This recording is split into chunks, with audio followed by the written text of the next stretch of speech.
எபிரேயர் 4வது அதிகாரம் 15, 16 வசனங்கள்.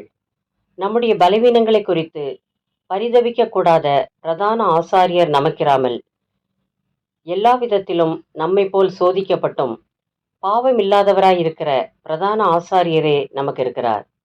ஆதலால் நாம் இரக்கத்தை பெறவும் ஏற்ற சமயத்தில் சகாயம் செய்யும் கிருபையை அடையவும் தைரியமாய் கிருபாசன தண்டையிலே சேரக்கடவோம். ஆசரிப்பு கூடாரத்தில் ஆசாரிய ஊழியம் செய்த பிரதான ஆசாரியன் மக்களிடத்தில் பரிதாபம் காட்டாதவன் என்பதை தெரிந்து கொள்கிறோம். பலி செலுத்தினால் மட்டும் அவனால் பாவ நிவர்த்தி செய்ய முடியும்.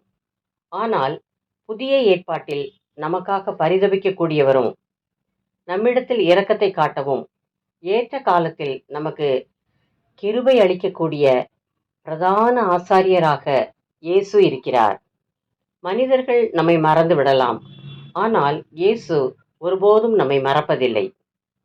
நாம் கவலைப்படுகிற போது நமக்கு ஆறுதல் சொல்ல உண்மையானவர்கள் இந்த உலகத்தில் இல்லை. ஆனால் இயேசு நமக்கு ஆறுதல் சொல்லி நம்மை தேற்றுகிறவர், நம்முடைய துன்பத்தை நீக்கி நமக்கு மகிழ்ச்சியை கொடுக்கிறவர். நீங்கள் இயேசுவை நம்பினால் அவர் உங்களை மறக்காமல் பாவத்திலிருந்து மீட்டு பரிசுத்தப்படுத்துவார். உங்களை கைவிடாத தேவன் அவர்தான். சிறப்பாக வாழ வழிகாட்டுவார். இந்த உலகத்தில் எல்லாரும் உங்களை கைவிட்டாலும் நீங்கள் அவரை நோக்கி வேண்டுதல் செய்தால் பரத்திலிருந்து உங்களுக்கு உதவி செய்வார். கடைசி வரை உங்களை கைவிடாமல் காப்பார். எல்லார் மத்தியிலும் நீங்கள் உயர்ந்த நிலையை அடையும்படி செய்வார். அவர்தான் நம்முடைய இயேசு, பிரதான ஆசாரியர். ஜெபம். இயேசுவே, என்மேல் இரக்கமாயிரும்.